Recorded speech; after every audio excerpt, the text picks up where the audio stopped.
പ്രിയ പ്രേക്ഷകർക്ക് സീരിയൽ ന്യൂസിലേക്ക് സ്വാഗതം. കൂടുതൽ സീരിയൽ ന്യൂസുകൾ അതിവേഗം ലഭിക്കുന്നതിന് ഈ ചാനൽ സബ്സ്ക്രൈബ് ചെയ്യുക. ബെൽ ഐക്കൺ മറക്കാതെ ക്ലിക്ക് ചെയ്യുക. വീഡിയോ ഇഷ്ടമായി എങ്കിൽ ലൈക്ക് ചെയ്യാൻ മറക്കരുത്. അഭിഷേകിന്റെ നീക്കങ്ങൾ മനസ്സിലാക്കിയതിനെ തുടർന്ന് അഭിഷേകിനെ ബ്ലാക്ക്മെയിൽ ചെയ്യുന്നതിനായി മുന്നിലേക്ക് കടന്ന് വന്നിരിക്കുകയാണ് അഭിഷേകിന്റെ അച്ഛൻ.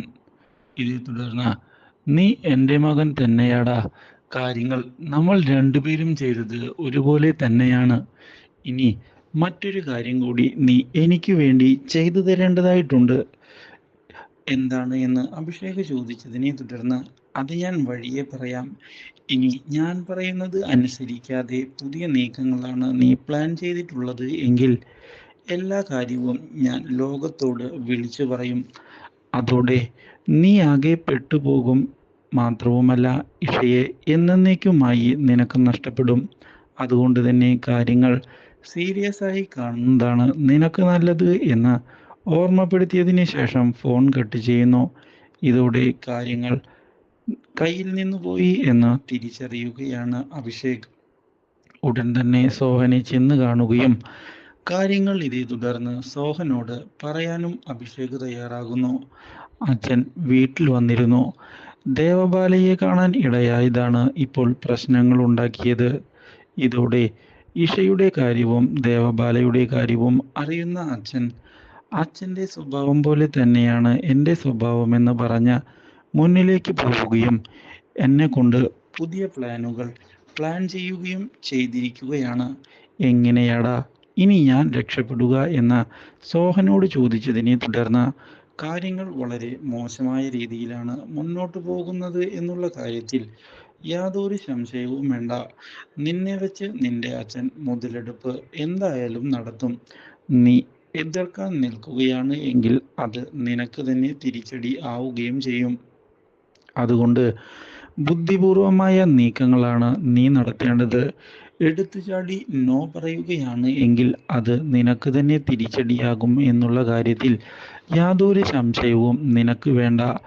അതുകൊണ്ട് തൽക്കാലത്തേക്ക് അയാളെ പിണക്കാതെ കൂടെ നിർത്തുന്നതാണ് നല്ലത് എന്ന് പറയുകയും ചെയ്തതിനെ തുടർന്ന് ഇനി എന്തൊക്കെയാണാവോ അയാളുടെ ഡിമാൻഡ് എന്നും ഇപ്പോൾ ബോൾ അയാളുടെ കോർട്ടിൽ വീണ് കഴിഞ്ഞു. അതുകൊണ്ട് തന്നെ ഇനി അയാൾ എന്തൊക്കെ ചെയ്യിപ്പിക്കും എന്നുള്ള കാര്യത്തിലാണ് എൻ്റെ പേടി എന്ന് അറിയിക്കുകയും ചെയ്തുകൊണ്ട് വീട്ടിലേക്ക് പോവുകയാണ്. അവിടെ വെച്ച് ദേവരാജനോട് കാര്യങ്ങളെല്ലാം തൻ്റെ അച്ഛൻ അറിഞ്ഞു കഴിഞ്ഞുവെന്നും അതുകൊണ്ട് തന്നെ ഇനിയും കൂടുതൽ ആളുകൾ അറിഞ്ഞ് പ്രശ്നങ്ങൾ വഷളാക്കരുത് എന്ന് അഭ്യർത്ഥിച്ചിരിക്കുകയാണ്. ദേവബാലയെ നിയന്ത്രിക്കുക തന്നെ വേണമെന്നും ഇല്ലെങ്കിൽ കാര്യങ്ങൾ കൈവിട്ടു പോകുമെന്നും പറയുന്ന അഭിഷേക് തൻ്റെ ജീവിതം രക്ഷിക്കുന്നതിനായി നിങ്ങളുടെ സഹായം ഇപ്പോൾ അത്യാവശ്യമായി വന്നിരിക്കുകയാണ് എന്ന് അറിയിക്കുകയും ചെയ്തിരിക്കുകയാണ്. ഇത് കേട്ടതിനെ തുടർന്ന് എനിക്ക് കഴിയാവുന്നതിൻ്റെ പരമാവധി ഞാൻ നിനക്ക് വേണ്ടി ചെയ്തു തരും എന്നുള്ള ഉറപ്പ് നൽകുന്ന ദേവരാജൻ ഇതേ തുടർന്ന് ദേവബാലയെ ഭാര്യയാണ് എന്നുള്ള കാര്യം നാട്ടുകാരോട് പറയുന്നതിൽ നിന്ന് വിലക്കാൻ ശ്രമിക്കുന്നുവെങ്കിലും ഇതൊന്നും ദേവബാല കേൾക്കാൻ തയ്യാറാകുന്നില്ല. ഇത് തിരിച്ചടിയായിരിക്കുകയാണ് ദേവരാജന്റെ പ്രതീക്ഷകൾക്ക്. മാത്രവുമല്ല, ഇനി എന്താണ് ചെയ്യേണ്ടത് എന്നുള്ള ചോദ്യം ബാക്കി ആവുകയും ചെയ്യുന്നു. വിചാരിച്ചതുപോലെ കാര്യങ്ങൾ അത്ര എളുപ്പത്തിൽ മുന്നോട്ട് പോവുകയില്ല എന്നുള്ള കാര്യവും ഉറപ്പിച്ചിരിക്കുകയാണ് ദേവരാജൻ. ഇതേ തുടർന്നാണ് ഗായത്രിയും ഈ കാര്യങ്ങൾ അറിയാൻ ഇടയായത്. ഇതോടെ ഗായത്രിയെ ചെന്ന് കാണുന്ന അഭിഷേക് ഇനി ഒന്നും പഴയതുപോലെ ആവത്തില്ല എന്നുള്ള കാര്യം അറിയിക്കുകയും എല്ലാ കാര്യവും അറിഞ്ഞ ജയരാമൻ എന്തൊക്കെയോ മനസ്സിൽ പ്ലാൻ ചെയ്തിട്ടുണ്ട് എന്ന് വ്യക്തമാക്കുകയും ചെയ്യുന്നു.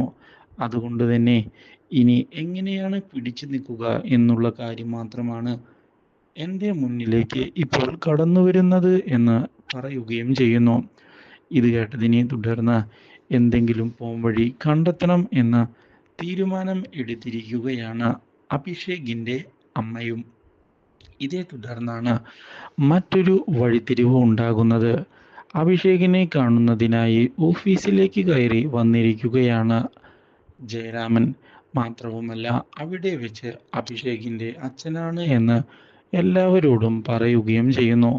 ഇഷ ഇതേ തുടർന്ന് അവിടേക്ക് കടന്നു വന്നതിനെ തുടർന്ന് ഇഷയോട് കാര്യങ്ങൾ സംസാരിക്കുകയാണ് ജയരാമൻ. വിവാഹത്തിൻ്റെ കാര്യത്തിൽ ഉടൻ തന്നെ ഒരു തീരുമാനമെടുക്കണമെന്നും ഇങ്ങനെ എത്ര നാൾ നീട്ടിക്കൊണ്ടു പോകുമെന്നും ചോദിച്ചതിനെ തുടർന്ന് അതെല്ലാം ഉടൻ തന്നെ തീരുമാനിക്കാം എന്നുള്ള ഉറപ്പ് ഇഷ നൽകിയിരിക്കുകയാണ്. കാര്യങ്ങളെല്ലാം പ്ലാൻ ചെയ്യുന്നതിനായി ഇനി അഭിഷേകിൻ്റെ കൂടെ ഞാനും ഉണ്ടാകും എന്നും ഞങ്ങൾ തമ്മിലുള്ള എല്ലാ പ്രശ്നവും തീർന്നു കഴിഞ്ഞു എന്ന് വ്യക്തമാക്കുകയും ചെയ്യുന്ന ജയരാമൻ, കാര്യങ്ങൾ അങ്ങനെ തന്നെയല്ലേ അഭിഷേകെ എന്ന് ചോദിച്ചിരിക്കുകയാണ്. മറ്റു വഴികളൊന്നുമില്ലാത്തതിനെ തുടർന്ന് അഭിഷേക് അത് ശരി തന്നെയാണ് എന്ന് പറയുകയും ചെയ്യുന്നു.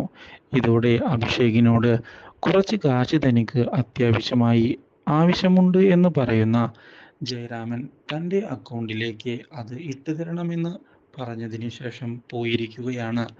ഇതോടെ ജയരാമൻ മുതലെടുപ്പ് തുടങ്ങി എന്ന് അഭിഷേക് ഉറപ്പിക്കുകയും ഇനി എങ്ങനെയാണ് അയാളെ ഒഴിവാക്കേണ്ടത് എന്ന് ആലോചിക്കുകയും ചെയ്തിരിക്കുകയാണ്.